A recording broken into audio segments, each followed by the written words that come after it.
plano que estoy viendo. Son los mismos puntos, el mismo volumen, pero lo estoy viendo desde acá. Es diferente que si lo miro desde acá. Y podría ver el 2 como el 3 y entonces estoy viendo todo desde acá. ¿Cierto? Entonces, los que hay que estar chequeando son el 1 como el 2, el 1 como el 3 y a veces el 2 como el 3. Pero ya no tiene sentido estar viendo más componentes principales porque ya les digo, la cantidad de varianza que digan es tan pequeña que es irrelevante que debería de mantenerse en ruido. Y esta es una recomendación general de usuario de multivariado, ¿no? Más que de la propia estadística per se. ¿Okay? Así que tenemos esta figura. Ahora, hay otra manera, regresemos otra vez al 1 con el 2. En realidad acá podemos trabajar con cualquiera de las combinaciones, ¿no? Pero les digo, lo que tiene sentido son estas de acá. Hay otra posibilidad de estar chequeando esta historia. Si le digo que me ponga los coeficientes, me está dando la orientación que tiene cada punto en ese hiperespacio para cada una de las 20 estaciones. Ese es un montón de información. Para el trabajo normal, eso no nos interesa realmente. Cuando hay que hacer separaciones en series, puede ser importante para mí. Acá tenemos esto es más importante. El loadings plot, ¿no? El plot de cargas es interesante porque me está diciendo esto que el plot me mostraba con esa especie de ¿no? Lo que me está diciendo aquí es, para el componente principal 1, ¿cuáles son las cargas? Mejor. Loadings me ayuda, pero tiene más sentido que en lugar de coeficientes sea correlaciones. ¿Ya? Correlaciones. Cuando le pongo correlaciones, me sale este gráfico. ¿Qué me está diciendo esto? Que en ese componente principal 1, así lo hemos puesto allí, estas variables de aquí, los nombres acá, aumentan, o sea, las correlaciones son positivas con el componente principal 1. ¿Qué significa? Que esta primero, recuerden, todos los releases tiene una correlación positiva con el componente 1. Es decir, aumenta conforme me vaya hacia la derecha en ese componente 1. Otra que es importante, esta de aquí. ¿Qué cosa es esta? En fin, ¿no? Hay que saber teología acá. Aquí hay un Pinerodera Gracilis y paro de contar. Aquí hay un Tricompesu y ya. ¿Entiendes? O sea, me está diciendo de forma más clara qué variables aumentan conforme yo me voy hacia la derecha de ese componente principal. Es que tienen correlaciones positivas con ese componente. Y más bien, estas otras variables, por ejemplo, esta piensa qué cosa es un Mogenhausia barbata o algo por el estilo, ¿no? Tiene una correlación negativa con eso. Es decir, aumenta su abundancia conforme yo me voy al lado negativo, ¿no? Igual esta otra de aquí, esta no sé qué es, otra Mogenhausia, ¿no es cierto? Y aquí otra Mogenhausia, comienza a aparecer un patrón, ¿no? El género Mogenhausia está en el lado derecho, en el lado negativo, mejor más que hablar de derecho izquierdo, en el lado negativo del componente 1. ¿No? Algo debe tener ese género que prefiere esos ambientes definidos por el lado negativo del componente 1. ¿Okay? Comienza uno a entender lo que estos datos van significando. ¿Okay? Y esto para el componente 1.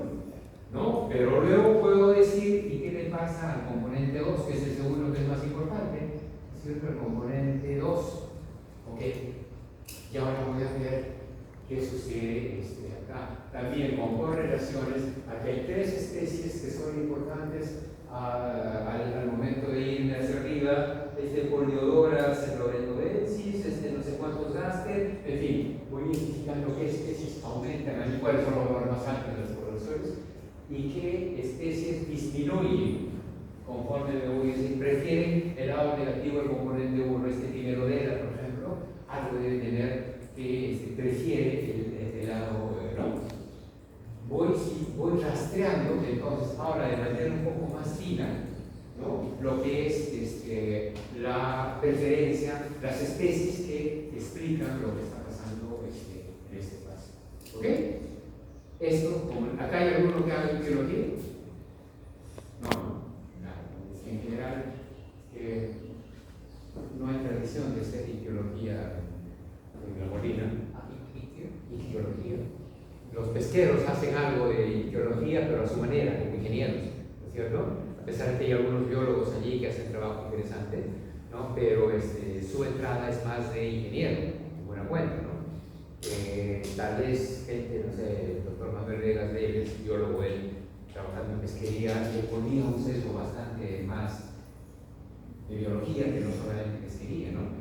Y hay otros biólogos como el doctor Mendo que lo que hacen más allá es meterse en dinámica de poblaciones, desde su perspectiva, con su lógica, pero la ictiología más clásica es de San Marcos, ¿no? No sé, los discípulos del doctor Ortega, ¿no?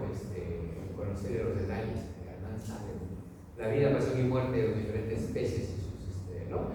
Él nos podría explicar el sentido biológico de por qué ciertas especies están más allá. Pero lo interesante es que tenemos una evidencia empírica que ahora me permite entender por qué está pasando lo que está pasando en términos más bien biológicos. ¿Okay? Se dan cuenta que el ACT entonces tiene un montón de cosas importantes que, ¿no? Está el loadings, está el script plot, ya lo mostramos, el tema de la esfericidad, que en realidad no es que nos interese significación acá, y esto que me puede servir para intentar ver en un espacio tridimensional, el paso no es tan bueno siempre esto, ¿no? Había otros programas, me acuerdo que ¿cuál era el CISTAT, me parece que tenía gráficos tridimensionales mejores, ¿no? Y hay programas especiales para hacer gráficos, en fin, pero acá lo que quiero ver es ¿y cómo se sitúan esos espacios? Es básicamente decir, lo que te he puesto es esto de acá, es esto de acá. Antes estaba viéndote los componentes de 1 con 2, 1 con 3, 2 con 3, ahora lo tienes en conjunto aquí, a ver qué es lo que pasa, ¿no es cierto? Ayuda, porque ya digo, no es tanto como, para mí es más interesante scatter plot acá, ¿ok? Ahora, un detalle nada más en este summary. Hay que, para que la cosa sea válida, ¿no? Si ustedes están trabajando con una matriz en la que todas las unidades son las mismas, ¿con qué estamos trabajando acá? Con abundancia de peces, ¿no es cierto? ¿Cuál es la unidad? Número de peces, ¿no? El número de peces de cada especie y en cada espacio, ¿no es cierto? O sea, la unidad siempre es la misma. Si esa es la figura, corresponde usar allá arriba, que dice una matriz de varianza o varianza. ¿Ok?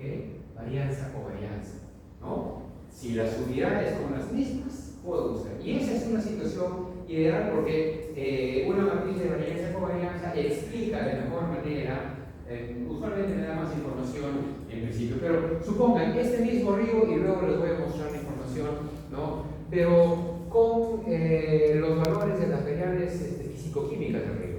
Y entonces vamos a ver pH. ¿Cuál es la unidad de pH? ¿No? Temperatura.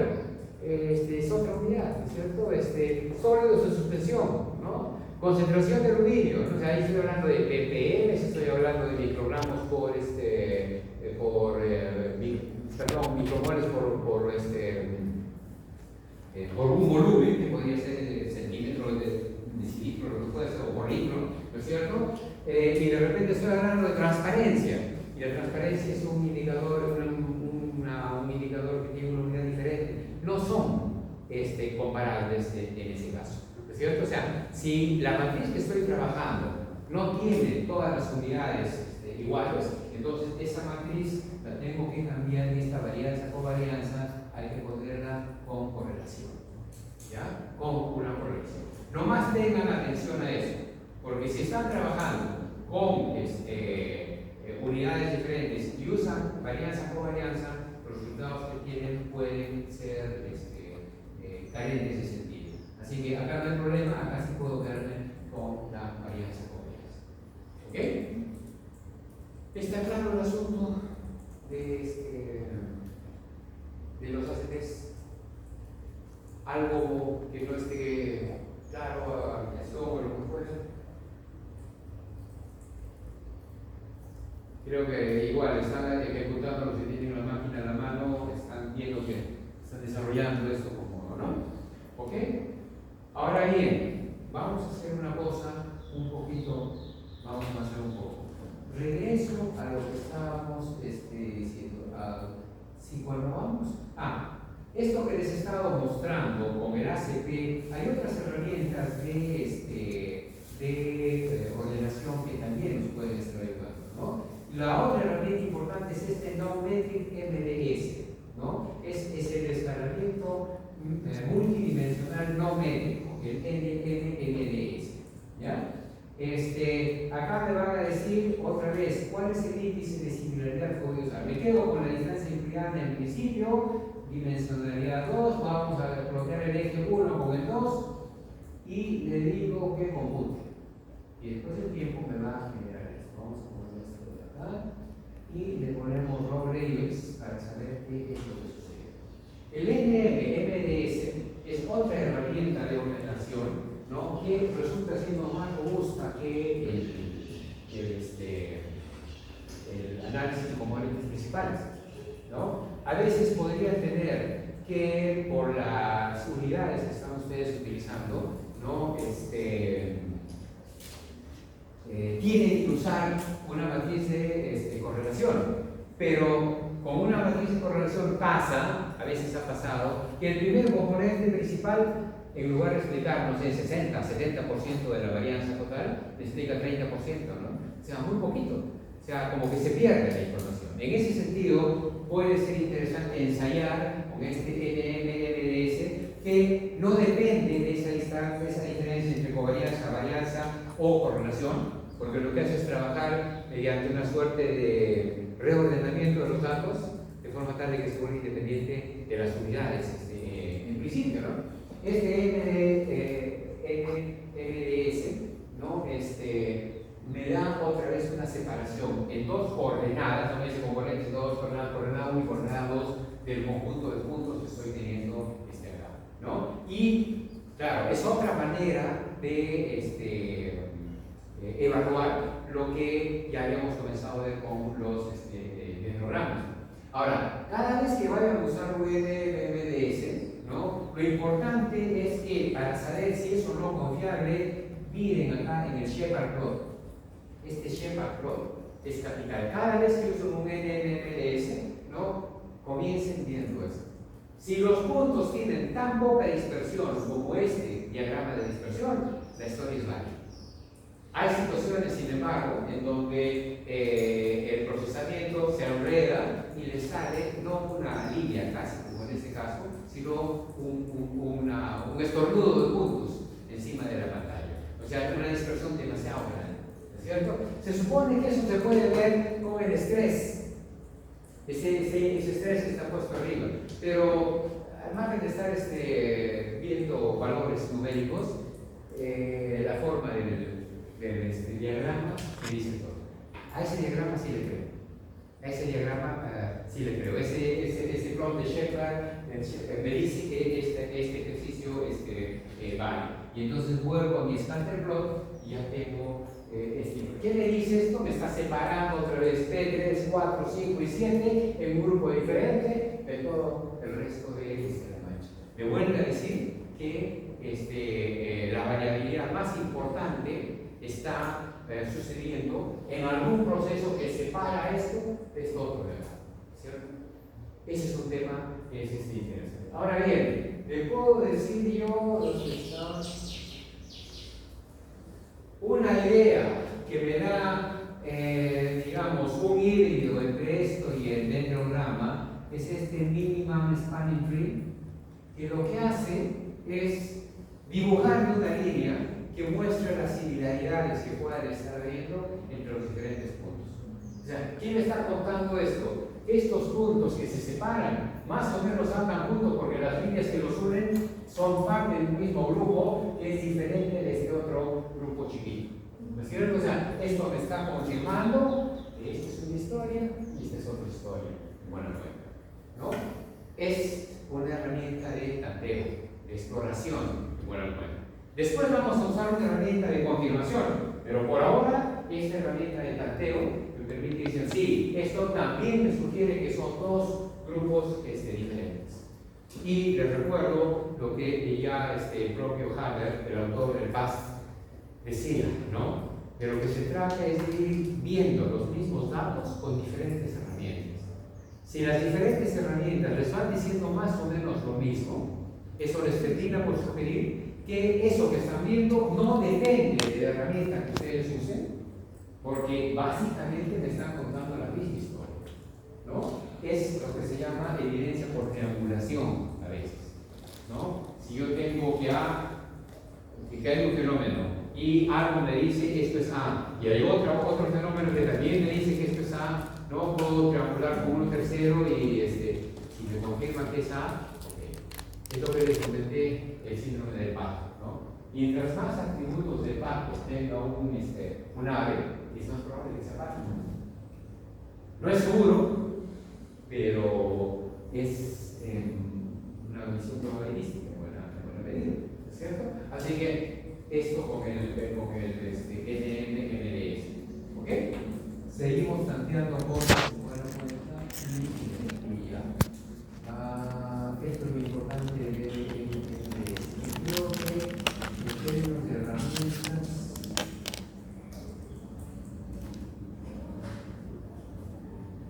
bueno, aquí tenemos la posibilidad, fíjese que en pruebas, en tests, ahora aparece una serie de herramientas, de posibilidades, ¿no es cierto? Lo que hemos hecho hasta ahora es encontrar grupos que parecen diferentes, pero estamos trabajando todavía en exploración, ¿no? Es decir, en la construcción de hipótesis. Si ya veo yo las posibilidades que me da esta pestaña de pruebas, ¿no? De tests, ¿no? Fíjense, acá lo más importante tal vez sea lo primero me comienzan con una prueba de normalidad multivariada, ¿no? Casi que les digo que con datos que vengan de la realidad, las pruebas me van a decir no, tu distribución no es normal, ¿no? O sea, yo ya ni siquiera me preocupo por eso, porque es que felizmente hay herramientas como el ANOSIM por un lado y el Vermanova por el otro, que no depende de la normalidad de los datos. Aquí hay una herramienta que sí depende de esa normalidad, que es el MANOVA, ¿no? El MANOVA, a diferencia del ANOVA, que es el AMBA común y silvestre, el MANOVA es el multivariate análisis of variance, o sea, el análisis de varianza multivariada, que hace lo mismo que hace un ANOVA, pero ya no en un espacio bivariado o univariado, que es el que en realidad se mueve el análisis de varianza, sino en un espacio multivariado, ¿no? ¿Se puede hacer? Se puede hacer, pero para que ustedes lo hagan y satisfagan las exigencias de un ANOVA, primero tienen que probar que los datos son multinormales, ¿no? Que su distribución multivariada es normal para todas sus variables. Y eso es un sueño. Eso no suele pasar. Así que el MANOVA, ahí está bonito. Que lo usen los que trabajan en el laboratorio. Para nosotros, lo que nos sirve más es el PERMANOVA, ¿no? El PERMANOVA, que antes se llamaba NP-MANOVA, que creo que era un nombre más ilustrativo, porque NP-MANOVA significaba Non-Parametric MANOVA, ¿no es cierto? O sea, MANOVA no paramétrico. Análisis multivariado de varianza no paramétrico. O sea, me da lo mismo el tipo de distribución que tengan sus datos. Puedes usar una prueba confirmatoria como el análisis de varianza, ¿no es cierto? Entonces, el NP-MANOVA, que tiene una vía y de dos vías, que es equivalente a usar un DCR y un BCR, o sea, un diseño completo randomizado, un diseño de bloques randomizados, nos va por ahí la historia, con el añadido que cuando uso dos vías, en realidad me presenta los datos no como solamente un BCR, sino me lo presenta como un análisis factorial. Porque me prueba el efecto del factor 1, me prueba el efecto del factor 2 y me prueba la significación de la interacción entre 1 y 2. Y eso es más interesante, más agradable todavía. ¿No es cierto? Así que lo vamos a usar. Ahora, pasa porque a veces ha sucedido, a mí me ha pasado y el propio Handler lo dice. El PERMANOVA tiene el problema que a veces hace una cosa que no tiene sentido, ¿no? Es decir, me calcula un análisis de varianza en el cual la suma de cuadrados es negativa. Y una suma de cuadrados no puede ser negativa, porque lo que está haciendo es valores, tanto positivos como negativos, lo que hace es elevarlos al cuadrado y sumarlos. Esa es por definición una suma de cuadrados. O sea, una suma de cuadrados no puede salir negativa de ninguna manera. Pero a veces el Permanova tiene allí un gusano que se aparece, un bug, como le llaman, ¿no? Es un producto emergente que los propios programadores Hammer, que es el autor, le dice, no sé por qué aparece, hasta ahora no hemos encontrado la causa, ¿no? Pero si pasara, les puede pasar, entonces ya no pueden usar un NP Manova. ¿Qué hay que usar en este caso? El ANOSIM, ¿no? El ANOSIM es el análisis of similarity. El ANOSIM ya no me da resultados de interacciones, ¿no? Pero me permite probar la significación de las diferencias entre grupos, hipotéticamente tratamientos, o, para lo que nos interesa ahora, los otros atractores en buena medida. ¿No es cierto? Con el ANOSIM sí puedo estar haciendo esa figura. Y el ANOSIM es más robusto, pero claro, es lo que pasa, ¿no? Mientras tienen ustedes un carro que es más robusto, también es menos elegante, ¿no? Claro, comparen la bujanca de los soviéticos con esas historias, esos 4x4. Bueno, acá nunca llegaron las bujancas, pero los Lada Niva sí, ¿no? Un Lada Niva es la simplicidad de carro. No hay paneles sofisticados, no hay asistentes, es pura mecánica y la cosa más simple. Pero con un Lada Niva llegan al infierno y salen bien sin ningún problema. Con estas camionetas súper, ¿no es cierto? Se les quema un chip y se fregaron. No hay manera de resolver eso en el campo. O sea, no son robustos, ¿no? Ese es un tema que es importante.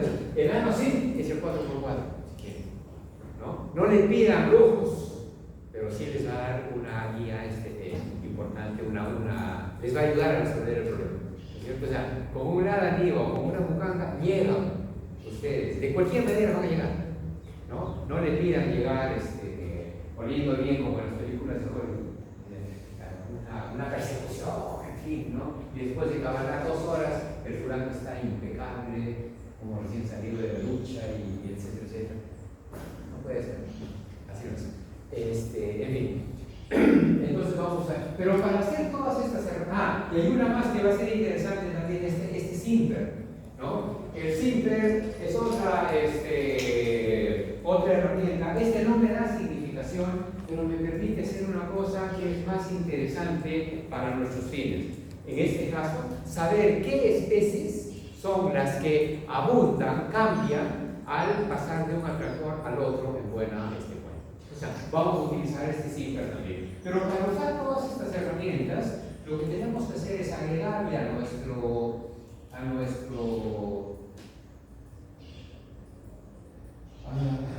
matriz. Esta es la matriz que teníamos por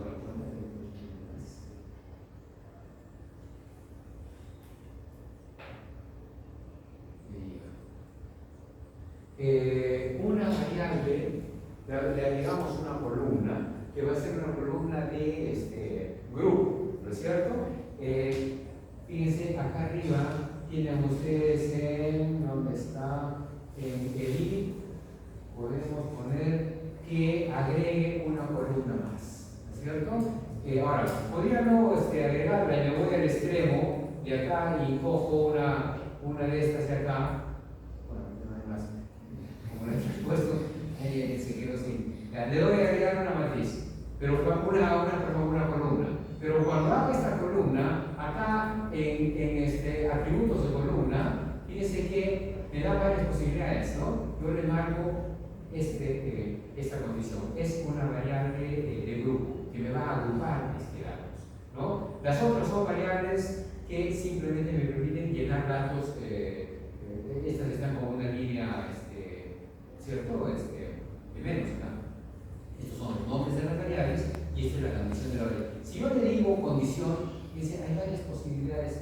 A ver acá, puede ser una variable cuantitativa sin más y más, puede ser una variable para agrupar, puede ser una variable que me va a dar datos en términos ordinales, es decir, no me va a decir tantos individuos hay, sino esta cantidad de individuos ocupa el primer lugar, el segundo lugar, el tercer lugar. ¿Se acuerdan del índice de correlación de Stillman, ¿no? Una correlación ordinal. Bueno, para ese tipo de variables puedo usar variables, puedo definir una variable ordinal. También puedo usar variables nominales, y las nominales son las que son 0 y 1, ¿no es cierto? Presencia, ausencia, o 0 y 1. También puedo poner una variable nominal, ¿no? Puede ser una binaria, puede ser un string, puedo hacerle cosas más sofisticadas. Para nosotros lo que nos interesa en realidad es o una variable normal que me permite poner datos numéricos, esta es por default lo que dice la máquina cada vez que le digo que me llama una variable, o si no, la de grupos, que me va a permitir encontrar, definir esto que estamos estableciendo acá, diferentes grupos. Entonces vamos a ver, retiro esto de acá y cuál es la lógica que estamos teniendo acá. Vamos a marcar. No estoy marcando todavía la idea de atractor, ¿no es cierto? Ahora sí vamos a ver, multivariado, clustering. ¿Qué es lo que estamos teniendo aquí? Que este clúster me estaba sugiriendo que esto parecía ser un grupo diferente, de aquí, este brazo parece ser un grupo diferente de este de aquí, y un grupo diferente. O sea, lo que me está sugiriendo el clúster, que después hemos visto que más o menos se repite en el ACT y en el NMDS, ¿no es cierto? Es que habían 3 grupos. Ok, hipótesis. Entonces, vamos a suponer que esa hipótesis la vamos a someter a prueba. Y establecemos un grupo, un atractor, que le hemos puesto el color azul, P7, P4, P5 y P3. Otro grupo, el hipotético atractor verde, que estaría incluyendo la zona de control más la estación P6, y una zona afectada que es la que está en rojo, que muestra también, ¿no es cierto? O sea, esa es mi hipótesis de esta máquina. Entonces, esto es lo que voy a hacer cuando he añadido acá, una variable que se llama atractor. Estoy poniendo los atractores. Bueno, acá estoy trabajando solamente con cosas atractores. A ver, hay que volver, aquí hay un error. Revisemos cuál es el.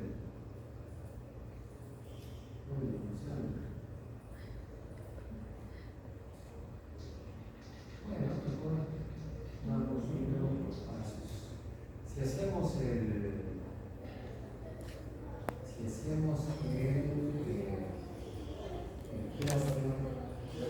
acá lo que tenemos. A ver, vamos a anotar. Atractor 1, ¿cuáles son? Lo que son acá, P03, P05, que más hay allí, P04 y P07. Ok, ese es el atractor 1. Atractor 2, ¿cuál va a ser? Atractor 2, P06, CO1 y CO2. Y atractor 3, reacción. ¿Cierto? Ok. Vamos a poner eso, vamos a verificar eso en nuestro indicador. En colores sí está separado, pero como atractores no. A ver. Bueno, atractor 1 le estamos llamando al CO1, al CO2, ¿qué más es ahí? El P06. Atractor 1. P06. Listo. El P03, 3, 4, 5 y 7 van para el atractor 2. Vamos a poner el 2 aquí. 2.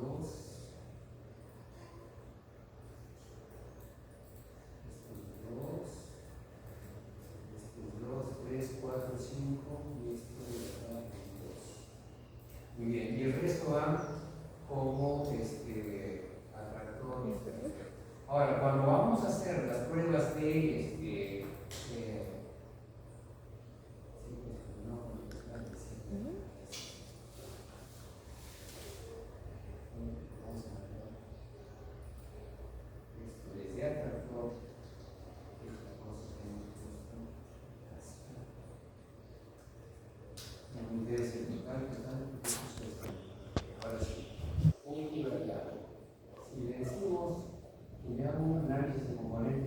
locales. Vamos a ir, el scatter plot, el scatter plot, las group names.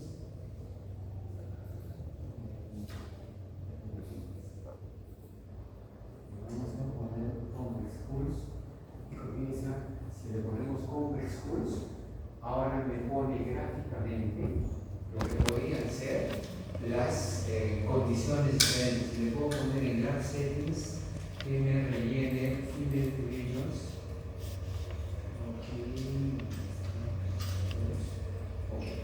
Ahí tiene una descripción gráfica en el componente 1 y el componente 2 de lo que podrían ser los estados alternativos por los cuales pasa el sistema. Ahora que los hemos agrupado, ya podemos hacer eso. Ahora intenten hacerlo, lo que tengo una máquina ahí. Se llega a esa figura, ¿cierto? ¿Qué es lo que me está diciendo esto en realidad?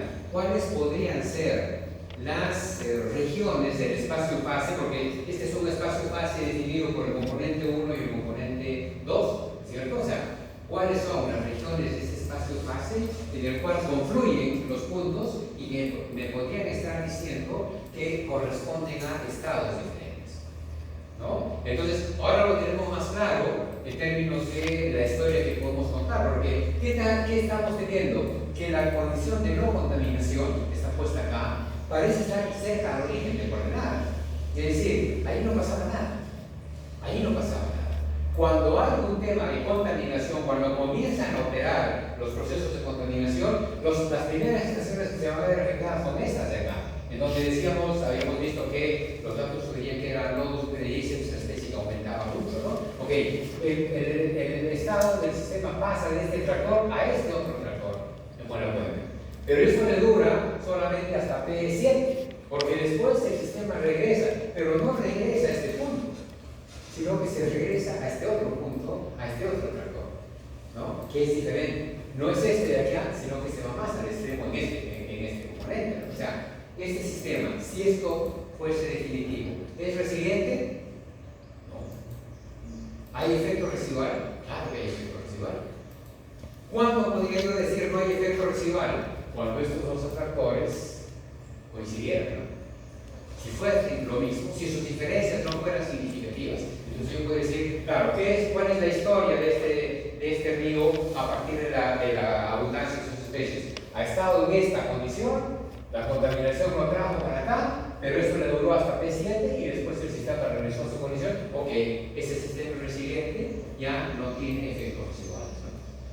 Esa debería ser la historia, ¿no? ¿De acuerdo con la interpretación? ¿Algo que no esté claro hasta este punto?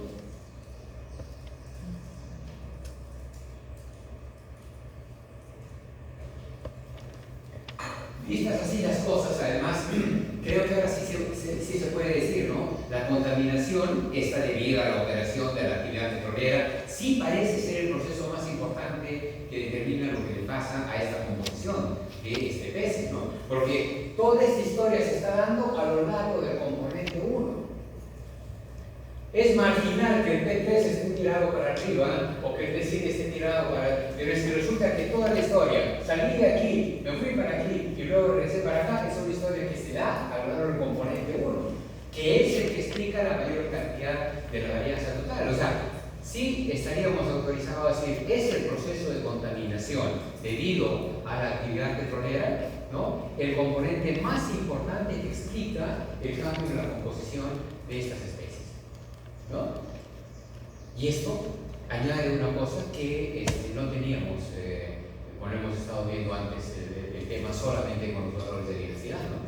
O sea, ahora hay un añadido que es más concluyente todavía que el caso de la diversidad a secas, ¿no? El valor de H o cualquier otro indicador, ¿no? ¿Qué faltaría para confirmar esto? ¿Qué cosa me pedirían ustedes? Es que no, si no se hace esto no puedo estar seguro de que la historia está, ¿no es cierto? ¿Qué falta?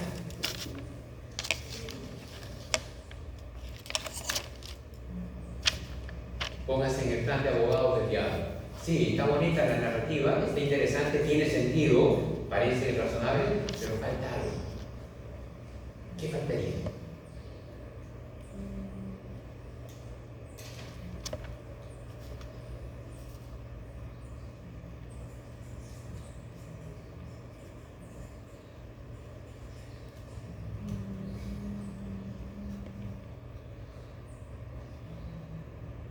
Altamente creo. Pensar no cuesta. O sea, es que fíjense, la historia está interesante. Estaba acá, vine para acá, por las montañas ahí, y luego me regresé, pero a otra condición, ¿no? Esta no es la misma de esta de acá. Las diferencias entre esto de acá y esto de aquí casi que ni necesitan evaluación de significación estadística. Es evidente que este atractor es diferente de este atractor de acá. Pero este será diferente de este de acá. Ahí nos queda la duda, ¿no? O sea, ¿qué necesitaríamos probar ahora? La significación de las diferencias, en particular de estos dos atractores, para poder saber si realmente, si estos no fueran diferentes, entonces el sistema siguiente ya no hay efectos iguales. ¿Por qué? La contaminación me llegó para acá y después el sistema regresó a la misma condición que tenía antes. O sea, eso lo vamos a tener que hacer entonces, pero ya no con el ACP, sino en el multivariado. Vamos a las pruebas a los test y vamos a decirle un one-way Terranova y con distancia euclidiana. Lo que hace el Terranova, por si acaso, es utilizar permutaciones, ¿ya? Y está usando, como me dicen ahí, 9.999 permutaciones. Si les parece poco, pueden aumentar. Pero 10.000 permutaciones es suficiente para que aparezca lo que tenga que aparecer, ¿no es cierto? O sea, ¿qué es lo que va a hacer? Me dice, muy bien, tú me dices que tienes 15 estaciones, que tienes 74 especies y que tienes un número total de tantos individuos. Perfecto. Yo voy a generar 10.000 combinaciones diferentes que mantengan ese número de estaciones, ese número de especies, ese número total de individuos, pero que lo distribuya al azar. Y sobre esa base voy a calcular mi referencia de cuál es la probabilidad de que diferentes valores, usando eso que tú me estás diciendo que hipotéticamente son grupos diferentes, cuál es la probabilidad de que realmente sean diferentes. O sea, yo me creo mi propia curva de distribución. Eso que sería en el lambda clásico mi curva de F, que la F es una única distribución. No, acá se crea su propia distribución de probabilidades basado en las características reales de el sistema, ¿no? Es un trabajo lo bestia, realmente, pues, hacer 10.000 permutaciones, ok, la máquina lo haga, ¿no? Y entonces sobre esa base es que le digo, ya, está bien, con distancia euclidiana computa esto de aquí y tenemos esta información interesante. Si estoy usando un único criterio de agrupación, como es la idea de atractor, me está diciendo las permutaciones, la suma total de cuadrados, ok, es positiva, no hay problema, ¿no? La suma de cuadrados dentro de los tratamientos hipotéticos, que son nuestros atractores, ¿no? El valor de F, 24, esto ya me está diciendo, oye, aquí hay un valor muy grande. ¿Y cuál es la probabilidad de que sea lo mismo? 0,0001, ¿es cierto? ¿Son lo mismo? No, no son lo mismo. Evidentemente aquí hay diferencias significativas, ¿es cierto? Ok, esta es una confirmación sobre base no paramétrica de la significación de las diferencias entre esos atractores, ¿no? O sea, tenemos que el multivariado no solo nos permite hacer exploración y tanteo de hipótesis, sino que aquí estamos verificando una hipótesis. ¿Ok? ¿Qué falta? Porque sigue faltando algo. ¿Cuál era la diferencia que queríamos probar? La diferencia entre atractor verde y azul era evidente. Entre atractor rojo y azul era evidente. Pero entre atractor rojo y verde, no era tan evidente, ¿no? Es decir, estamos en el. Acuérdense cuando ustedes enseñaron un análisis de varianza. Si ustedes tienen dos tratamientos y encuentran que las diferencias son significativas, es evidente que uno es diferente de dos, porque tenían solo dos tratamientos. Pero si tienen 3 o más tratamientos, y acá tenemos 3 tratamientos igual a atractores, La posibilidad es que 1 sea diferente de 2, la posibilidad es que 1 sea diferente de 3 o que 2 sea diferente de 3. ¿Qué tengo que hacer entonces en un AMBA cuando encuentro diferencias significativas y tengo más de 3 tratamientos? ¿Se acuerdan? Eso es el método 2.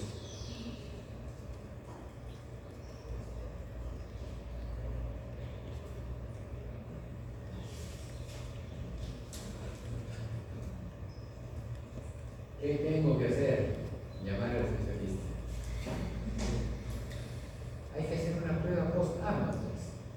A ver, acuérdense de alguna post-AMA. ¿Cuáles son?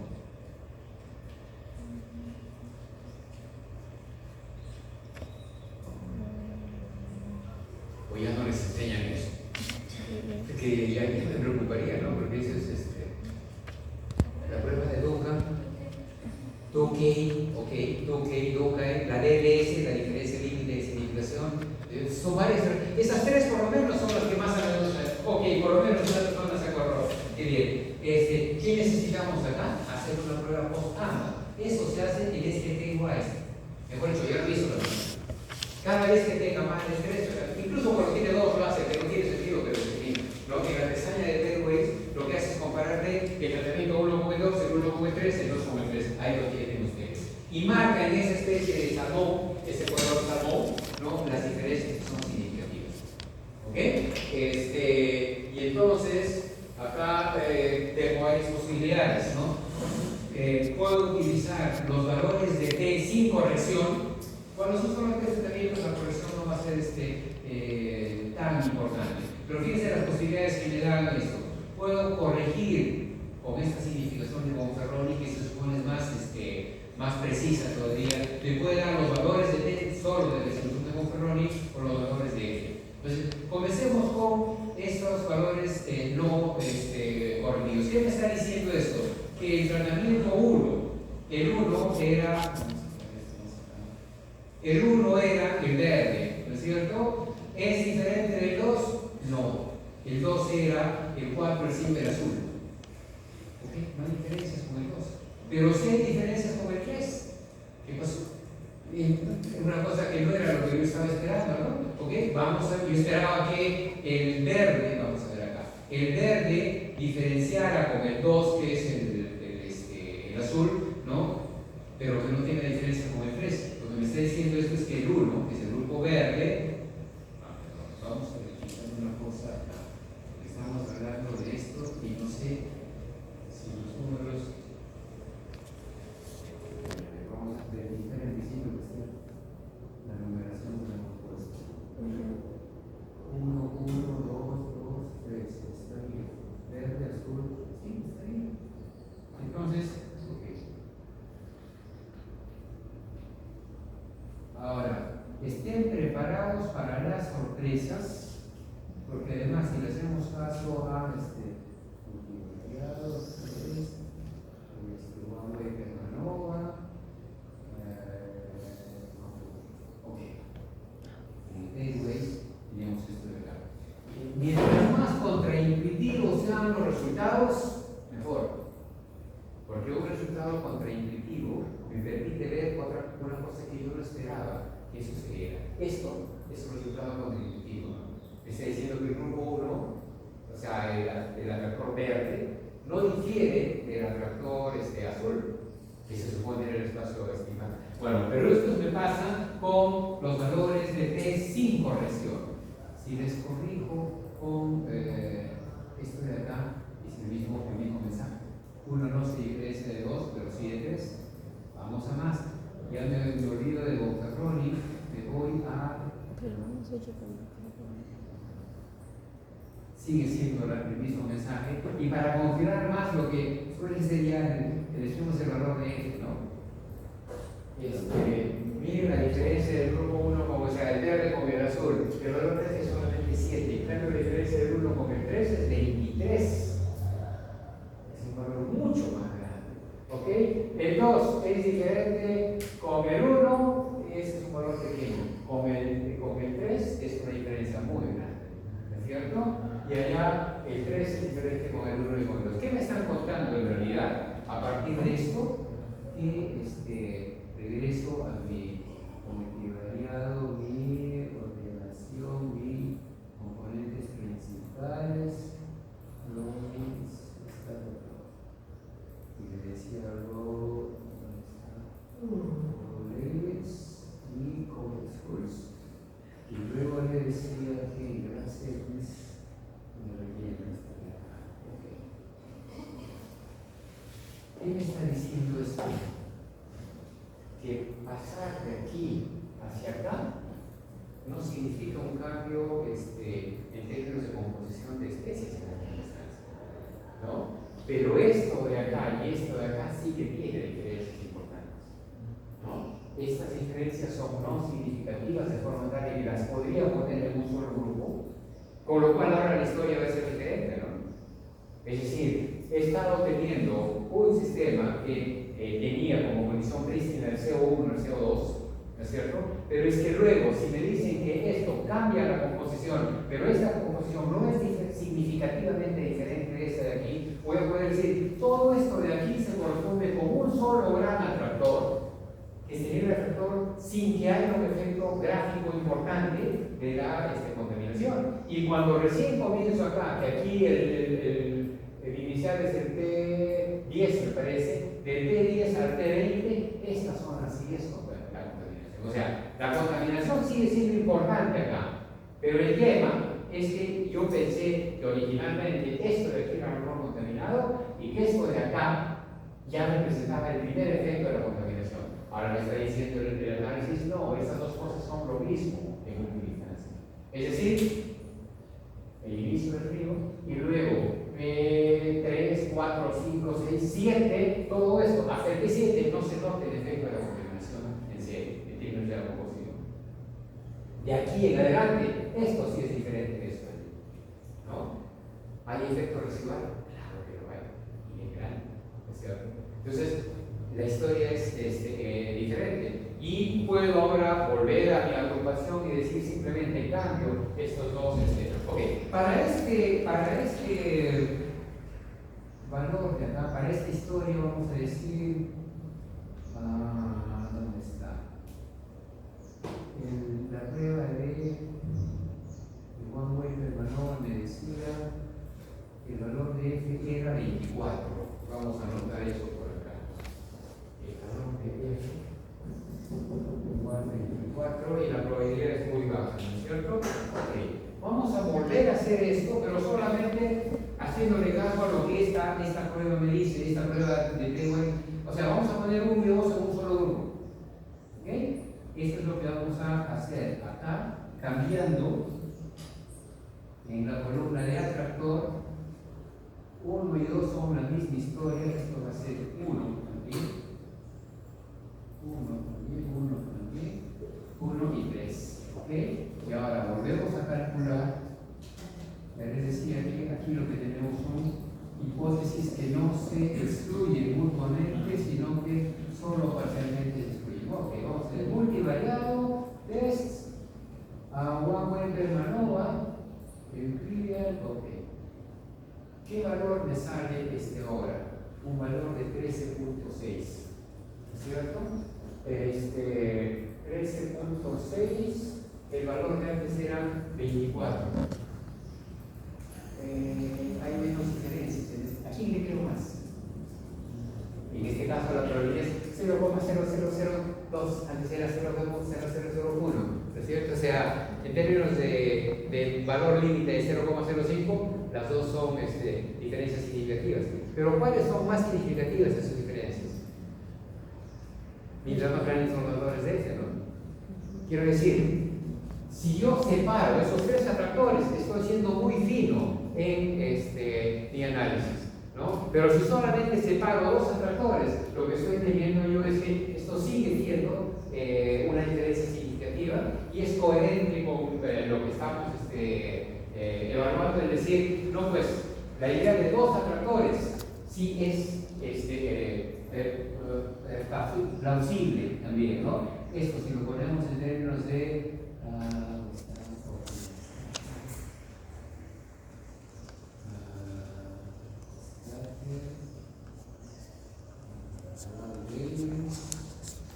Complex Foods, Settings. Ok, esta es la historia que me está contando ahora. Para esto también tengo evidencia significativa. Estos dos grupos son también diferentes, ¿no? Y ahora, ya les digo, lo que estoy teniendo es que hay una historia diferente. Son los mismos datos, pero que ahora soportan una narrativa diferente. La idea básica es que ahora quiero saber igual tiene más sentido biológico. En buena medida. Igual tiene más sentido biológico. En buena medida. ¿No? ¿Qué teníamos que hacer? A ver qué me dicen los valores de diversidad de aceites, ¿no? De la diversidad macroscópica. Soporta que solamente hay dos atractores acá, un atractor de no contaminación y un atractor contaminado. O soporta la otra hipótesis de tres atractores, un atractor no contaminado, un atractor contaminado fuertemente y uno que también es contaminado pero que es diferente de los dos pasados, ¿cierto? O sea, quieren que este otro dato me dice otra cosa. Dos historias para las cuales ustedes tienen que encontrar cuál es la narrativa que parece tener más sentido biológico. Y ahí, insisto, lo que se necesita es olfato biológico. Ya no es que sea la máquina la que me diga que tengo, no, esto me está sugiriendo ese tipo de cosas, ¿no? Ahora, para terminar nada más, les sugiero que esto mismo lo procesemos también con esta otra herramienta misma, porque ya en test vamos al simple. Grupo 1, grupo 3, aquí. Estamos trabajando con esta ¿cómo se llama? Hipótesis de que hay solamente dos atractores, ¿no? Lo que hemos llamado el grupo 1 y el grupo 3. Podríamos hacer esto también con la otra imagen de tres atractores, ¿no es cierto? Entonces, lo que me dice es, lo que me dice esto es, acá están las especies y me dice cuál es el porcentaje de disimilaridad entre el grupo 1 y el grupo 3. ¿Y cuál es la contribución porcentual a la diferencia entre este grupo y este otro grupo? Entonces, ¿qué me está diciendo aquí? La especie que más contribuye a establecer diferencias entre estos dos hipotéticos atractores, el grupo 1 y el grupo 3, es Nodus brevis, ¿es cierto? 45% de la disimilaridad es debida a la presencia de esta especie. Esta sería la especie clave cuya abundancia me establece la diferencia entre el atractor 1 y el atractor 3. Bueno, ¿es cierto? O sea, acá tienen una herramienta para estar viendo candidatos a especies clave. En buena cuenta. Le sigue Creagrutus, Barry, no sé cuántos, y luego le sigue Mockenhauser y Alsoviera, etcétera, etcétera, con contribuciones porcentuales. Ok, tal vez las tres primeras especies que explican el 65%, las cuatro, 70% de la diferencia entre un atractor y el otro, esas cuatro podrían ser las especies clave que, al variar sus abundancias, me cambian de un atractor hacia el otro. ¿No es cierto? Ya tengo una idea sugerida por los propios datos de cuáles son las especies clave para pasar de un lado a otro. Les aseguro que esas no están en ninguna lista roja. Esas no son líneas bonitas de esas que están amenazadas, no, son especies que, sin embargo, en términos de abundancias, marcan la diferencia para pasar de un lado al otro. Y si estuviésemos trabajando con la hipótesis de tres atractores, yo tendría la posibilidad de estar viendo cuánto cambia pasar del grupo 1 al grupo 2, cuánto del 2 al 3 y cuánto del 1 al 3. Eso separado en estos términos, ¿cierto? Entonces, tengo, digamos, vamos a ponerlo en estos términos. Si yo tengo interespacio y aquí hay un atractor 1, acá hay un atractor 2 y aquí hay un atractor 3, por decirlo, ahora además sé qué variables cambian para pasar de aquí hacia acá, o viceversa, para pasar de aquí hacia acá o para pasar de aquí hacia acá, ¿no? Ya sé dónde tengo que hacer el seguimiento, qué variables tengo que estar evaluando y evidentemente esas son las especies candidatas para hacer un monitoreo de este proceso en ese espacio. ¿Van a ser siempre las mismas especies? No. Esto cambia de situación a situación. ¿Qué tendríamos que hacer en una línea de base entonces? El poder describir una comunidad, el poder describir cuáles son los atractores que tienen, cuál es la significación de las diferencias entre esos atractores, si realmente son significativas o no, ¿no es cierto? Y tercero, cuáles son las especies clave. Es decir, ¿qué cambia al pasar de un lado a otro? Porque si ustedes tuvieran que hacer gestión es dos cosas: o mantener al sistema un atractor o llevarlo allí donde es socialmente deseable, ¿no? Si ustedes quieren hacer cualquiera de las dos tareas, tienen que saber qué variables hay que manipular. En este caso, las abundancias de qué especies hay que controlar para que el sistema se quede en ese retorno, o pase allá o pase allá en el inicio. Eso es hacer gestión de ecosistema.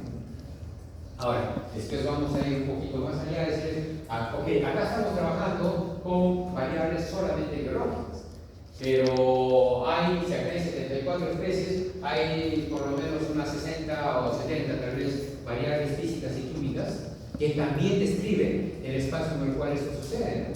Entonces, a ver cuál es la imagen que se deriva del análisis hecho con las mismas herramientas, pero ahora para variables físicas y químicas.